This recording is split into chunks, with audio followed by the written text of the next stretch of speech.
예. 여러분들이 질문하신 내용을 쭉 받아봤는데, 어떤 내용적인 것도 좀 있지만 더 중요한 것은 공부 방법 어떻게 될 것인가, 이걸 질문을 많이 하셨습니다. 근데 그 중에서도 가장 또 많은 질문이, 그 첫 번째가 세법 공부를 해야 되는데, 어떤 순서대로 하는 게 좋을 것인가, 이걸 질문하셨습니다. 공통적인 질문이어가지고, 제가 먼저 이것부터 설명드리면, 일단은 기출문제를 먼저 확인하시기 바랍니다. 최근에 우리 세법에서는 조세총론에서는 2문제 출제합니다. 조세총론에서는. 취득세에서는 3문제. 그리고 등록면허세에서는 1문제. 재산세는 3문제. 종합부동산세는 1문제. 그리고 소득세하고 양도세까지 다 합치면 한 6문제까지 출제합니다. 그런데 많은 분들이 또 생각하실 때 이 세법은 조세총론부터 공부해야 될 거 아닌가라고 이렇게 하십니다. 그러니까 우리가 영어 공부할 때 뭐 A, B, C 공부하고 또 그 단어 공부하고 문장 공부하고, 물론 그건 영어 공부할 땐 그게 맞을 수 있을 겁니다. 그런데 저뿐만 아니고 요즘에는 다른 어떤 강사분들도 이제 순서를 바꾸시던데, 저도 옛날엔 세법 강의할 때 그냥 조세총론부터 했었습니다. 그런데 그 조세총론이라는 것은 우리 세법에서 뒤에서 나오는 거를 좀 알아야지만이 조세총론에서 수월하게 넘어갈 수 있다는 겁니다.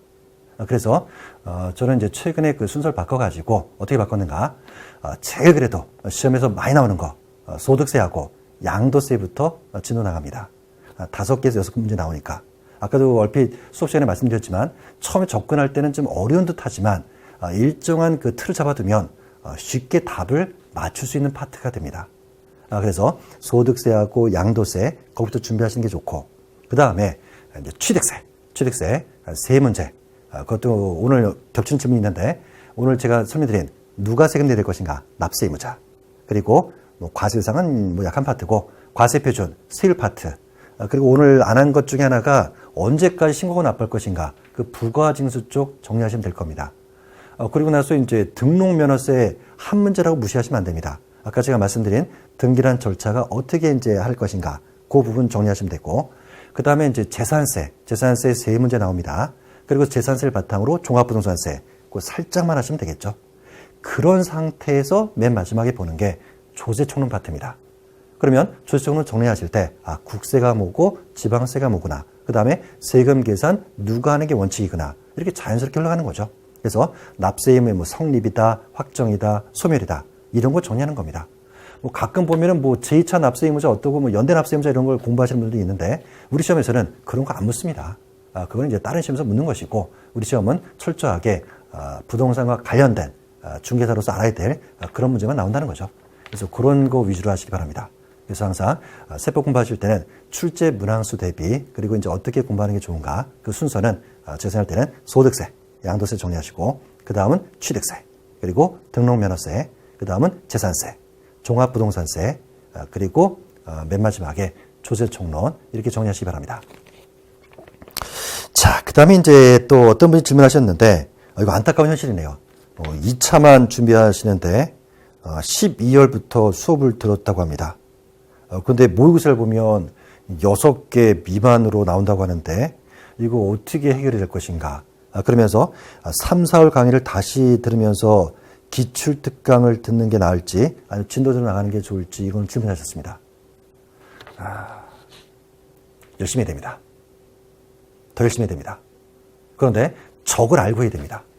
그럼 제일 우선은 뭔가? 기출특강 들으시기 바랍니다. 아까 말씀드렸지만 최소한의 수험생의 예의가 최근 3개년치 기출문제 달달달 암기가 돼야 됩니다. 그래서 그 기출문제 특강을 가만히 들어보시면 거기에 흐름이 있습니다. 그리고 각각의 지문에서 반복적으로 출제되는 지문들이 있다는 거죠. 그러면 그 지문만이라도 정확하게 하시고, 그리고 빨리 있는 걸 연습하시라는 겁니다. 그러면 세법은 절반 이상, 10개 이상은 나옵니다. 그런데 아직 그 방법을 체득을 못하신 것 같습니다. 그러다 보니까 너무 많이 이렇게 다른 강의 들려고 하지 마시고, 제일 우선은 기출특강. 그러면서 그 문제 푸는 요령인데, 이것과 겹칩니다. 어떤 분이 그 강의를 이렇게 공부하는데, 수업을 들을 땐 이해는 잘 된다고 합니다. 그런데 막상 문제를 풀 때는 조금 좀 어렵다고 이렇게 느끼시는데, 자, 같은 이제 맥락이 될 겁니다. 자, 우리가 이제 그 나이를 먹고 시간의 흐름에 따라서 이해력은 뛰어나게 됩니다. 그럴 거다 이렇게 되는데 암기력이 뭐 떨어지는 건 어쩔 수 없겠죠. 근데 많은 분들은 그 암기력을 탓하시는데 우리 세법은 그 암기력 테스트 시험이 아닙니다. 그러면 뭘 테스트할 것인가? 이해를 바탕으로 그 다음 어느 쯤에 묻고 있는가? 어디쯤을? 그리고 어느 파트를 묻고 있는가? 이런 걸 더 주안점을 삼으시기 바랍니다. 그래서 오늘 제가 설명드린 테마, 누가 세금 낼 것인가? 납세의무자, 과세대상, 과세표준, 세율이 있는데 각각에 대한 얘기가 취득세에서 나오는지 등록면에서 나오는지 재산세에서 나오는지 이런 걸 빨리 캐치하시는 얘기죠. 하나 제가 문제 내볼까요? 오늘 좀 했는데 여러분 그 매수계약자는 다 나오죠. 매수계약자는 우리 시험 범위에서 한 군데밖에 안 나옵니다. 어디에 나올까요? 재산세죠. 재산세 어느 파트에 나올까요? 납세 의무자 파트. 그리고 관건은 국가, 연부, 무상. 또 하나가 국가, 선수금, 무상. 이것까지만 되더라 그러면 세법은 만점으로 가는 겁니다. 근데 여러분들은 그래 그 매수계약자 있었는데 그게 어디 있었더라? 그리고 막 뭐가 이렇게 돼. 그럼 벌써 시험장 가면 점수 안 나옵니다. 무슨 얘기 하겠습니까? 아까 제가 지금 시간 관계상 넘겼었는데 이 문제 풀고 이제 마무리하겠습니다.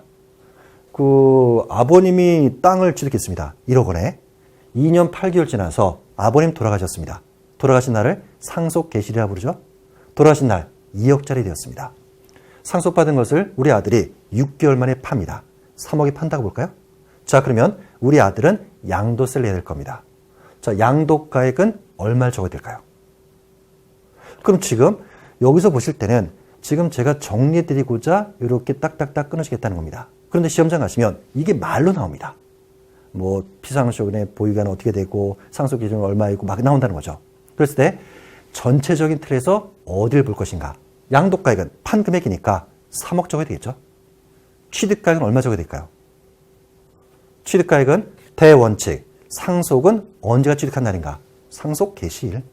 이날 금액인 2억을 적는다는 겁니다.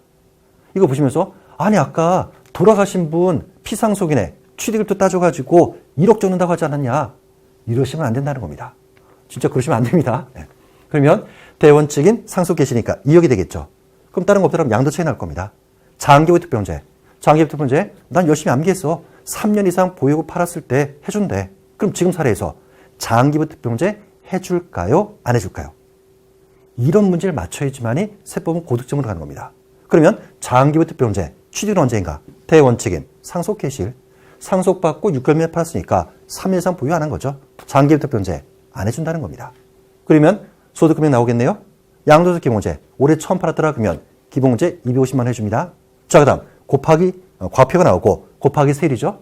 어떤 분 얘기합니다. 나 세율표 열심히 암기했다고. 땅을 팔았다 미등기로 팔면 70%고 등기하고 팔았더라 1년 미만 보유 팔면 50%, 1년 이상 2년 미만 보유 팔면 40%, 2년 이상 보유 팔면 6에서 42%. 저도 열심히 지금 암기하고 있습니다. 그런데 문제는 이런 케이스에서 세율은 몇 프로 적용할 것인가? 이걸 맞출 수 있어야 된다는 겁니다.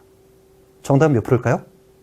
자, 아까 제가 설명드릴 때 맨 마지막 표에서 보신 거 상속받은 자산 팔았더라. 대원칙은 상속 개시일부터 시작합니다. 그런데 세율 따질 때만큼은 피상속인이 취득한 날부터 시작한다는 얘기죠. 그러면 지금 케이스에서 전체적인 계산구조 물으시면서 문제가 어딜 묻고 있는가를 확인하시는 겁니다.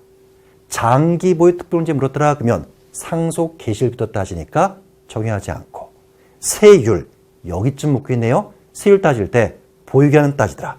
보유기한은 피상속인의 취득한 날부터 따지니까 2년 8개월에다가 6개월을 더해야 된다는 겁니다. 여러분 2년 8개월에다가 6개월 더하면 3년 몇 개월이죠? 3년 4개월이라고요? 또 틀리셨습니다. 1년은 12개월이죠. 3년 2개월이 되는 겁니다. 여튼간 2년 이상 보였기 때문에 세율은 6에서 42% 7단계 초과인수를 적용한다. 이렇게 많이 연습하시는 겁니다. 그러면 이런 걸 연습할 때 기존에 저는 뭐 수업 시간에 그런 질문을 많이 드리는데 그때그때 답변하게끔 연습하자는 얘기입니다. 그래 놓고서 이런 거를 푸실 때는 꼭 기출문제를 놓고서 뭘 묻고 있구나. 이 지문은 어디가 틀렸구나. 그러면서 해당되는 페이지, 요약집입니다. 그 페이지 찾아가서 여기를 이렇게 꼬았구나, 이렇게 응용했구나, 이런 걸 더 많이 보시라는 겁니다. 저는 수업 시간에 얘기했지만 기출문제 특강하면서 거기다 뭐 해설, 뭐 달고 거기다 뭐 이렇게 뭐 적는 분들 계십니다. 그거 적을 필요 없다는 겁니다. 적지 마시고 이 지문이 내가 보는 요약집이든 어떤 책이든 어떤 파트에 어디쯤을 묻고 있구나, 이걸 수없이 찾아보시라는 겁니다. 그러면 처음에는 좀 어려울 수 있을 겁니다. 하지만 조금 시간이 지나다 보면 흔들리지 않는 그런 실력이 돼서 점수가 나온다는 얘기죠.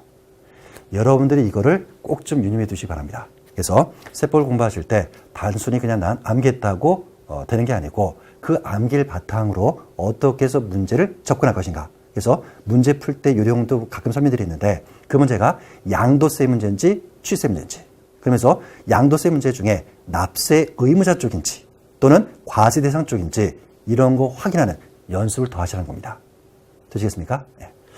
자, 그래서 오늘 장시간에 걸쳐서 했는데 여러분한테 많은 도움이 됐으면 좋겠습니다. 자, 오늘 강의 여기서 마치겠습니다.